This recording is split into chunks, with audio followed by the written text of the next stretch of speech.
Hey guys, welcome to Downtown Tailoring. In today's video, we are going to take in the shirt. And talking about shirts, do you like mine? Do you remember the jacket we did? I used exactly the same pattern, just I close it here and leave it open there.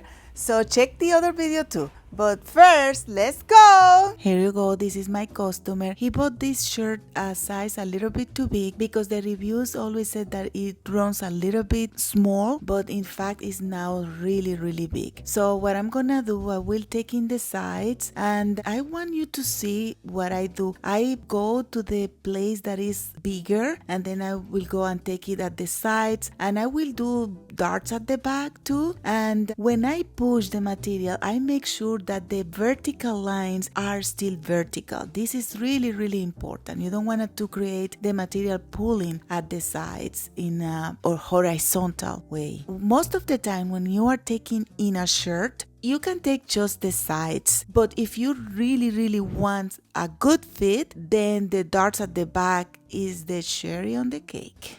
I can see as well that the shoulders are a little bit big. I don't want to complicate too much the things with you guys, but I really need to take in those shoulders. Now I take the sides. He doesn't want it too tight. He wants movement. And now I will mark the hem. I like to mark the hem at the back and I like to mark the hem at the front too. I see that the sleeves are a little bit too big and I will gonna take in the sleeve too. And I have to tell you, always when the sleeves are too big, take in the sleeve, because when the sleeves are big, the shirt doesn't look good. The shirt doesn't look good. These sleeves are a little bit too long and I will just take the opportunity that the shoulders are too low and then I will raise the shoulder and with that the sleeve will go a little shorter too. So now this is the way my customer look. I will pin now the front of the shirt.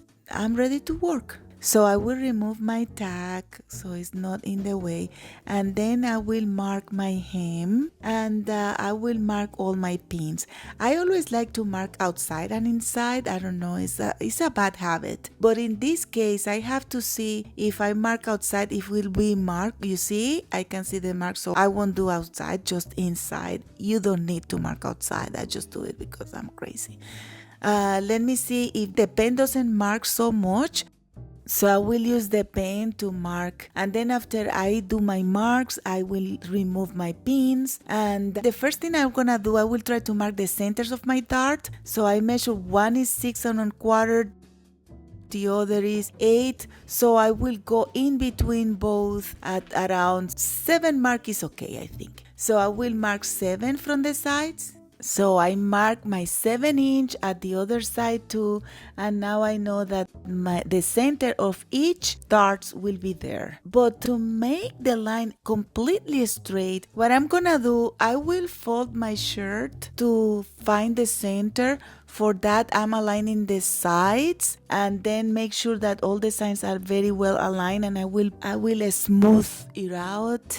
And then I will press just to have a line, and this line now I know that is completely straight, and this line will be my mark. Then from the line, I'm removing my pins, put my shirt back the way it was, and then for the lines I will see how much it is, and then I will copy exactly the same distance all the way, and now I will have my 2 vertical lines. From there I will do my darts. What I'm doing now is to balance the measurements, and what I'm doing for that, I'll take the measurement and then I will divide it by 2 and then divide it by 2. I'll go, oops, I think I forgot to divide it again, so these two are not good, but now let me correct it.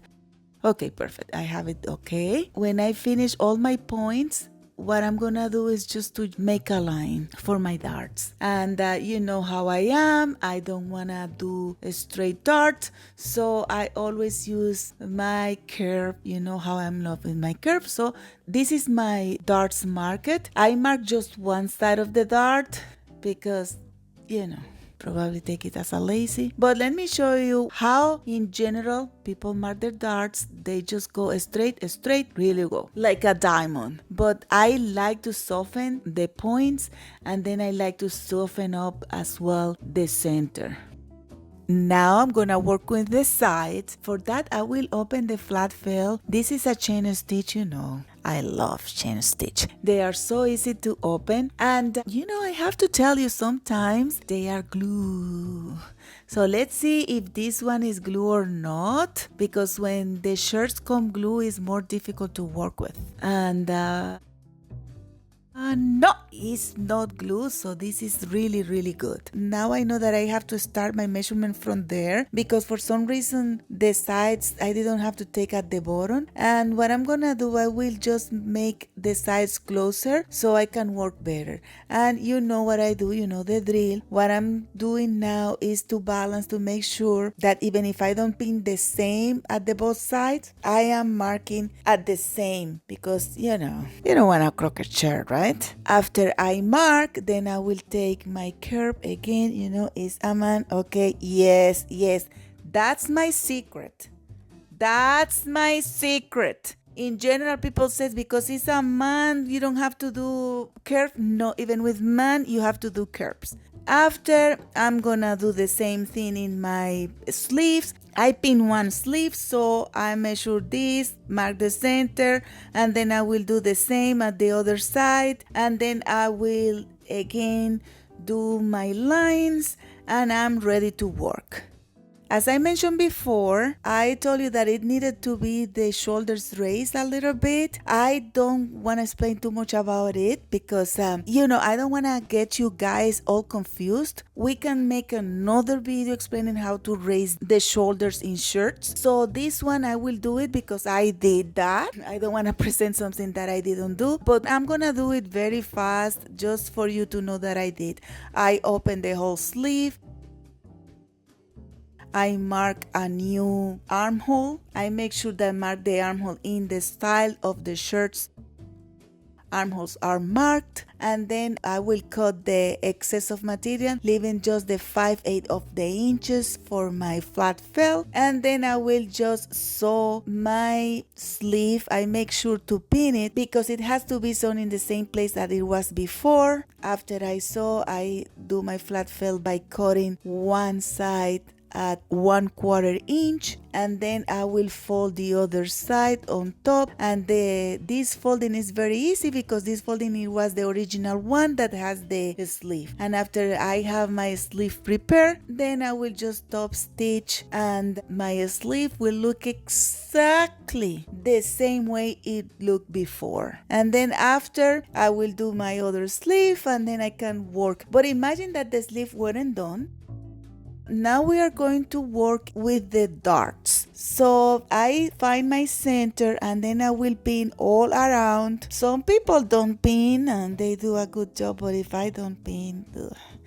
And now I'm marking where my darts will end and where my darts will start. That's very important, so they both look at the same height. Everything looks the same. You want symmetry, remember that. I'm marking the same seam at the other side, and I will make my second darts. So the darts is easy. So sometimes if you don't need to take in too much, you can just do the darts at the back, and that will be a really easy job. The tricky part is when you take in the sides, but when you take the sides, the job is better. So what I'm gonna do, I'm opening my flat fell just to go to the point where is 0. Okay, so in that case, today we have the 0, the point 0 in the hip area. Sometimes it's not like that, but sometimes you have the 0, the point 0 in the sleeves. In this case, the sleeve go until the cuff, but sometimes you just finish at the elbow part. After I pin my sides, and before sewing, I have to open the cuff because, as I said, it finished in 0 on the cuff, so I have to open the flat fell a little bit to go to exactly the same point in 0, and then after I can sew the sides. If you want, you can open the whole flat fell. For some people, it's just easier to open the whole thing, but for some other, they get confused because it's just like too much material moving around. So you do the way you feel more comfortable, and after that, you just make your stitch, make sure that both armholes match, and then you go until your end. You see? You repeat the same way at the other side. And from this point is where people start to do things different. There are 4 ways to do the finish. The first one is the flat fill. You cut a little bit and then sew. This is cleaner, but it doesn't have seam allowance. The second way is to have to seam allowance combined with the flat fill, the original flat fill.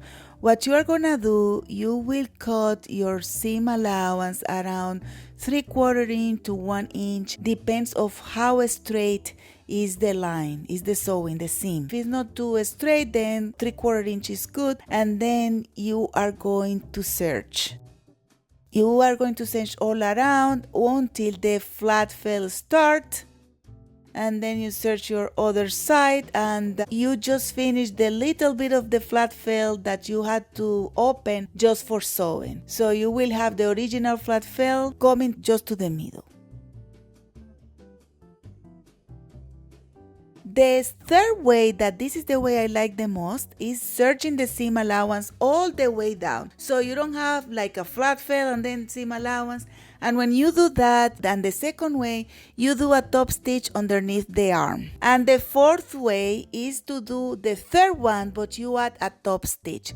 That way it will look more like the original shirt, but this might be too bulky, not really nice. After you have your sides finished, then you can close back the cuff and you have your shirt all ready. Now what I'm gonna do, I will just press my darts and my seams just to be sure that everything is okay, and then we will just do the hem. And you know that we have a hem already. For those kind of hems, I use the band roll technique, which is fantastic. I love it, you know that. We did an entire video explaining the band roll hem, and we did even a shirt using this technique. I really recommend this video if you haven't seen it, and look how good the hems look. I use band rolls to get a perfect narrow hem each time. Now is the turn from the professional pressing. We are going to put the shirt in the machine. First, collar and cuff. We close that. See? All pressed, and now we are going to put it in the puffer, and this is fantastic. You know that we are dry clean at the same time, so we really do that with the shirts. And so we are going to put it there, and look at that. Oh my gosh, isn't it satisfying? So I don't know if you noticed, but the shirt is wet. We have to put it wet to achieve better results. Now it's all done, and you know, sometimes we do a little bit extra finishing so it looks nicer. And here you go. We have never shown you dry cleaning this channel before, but we do dry cleaner. So let us know if you will be interested in one of 2 dry cleaner tips. And here you go, guys. This is my shirt.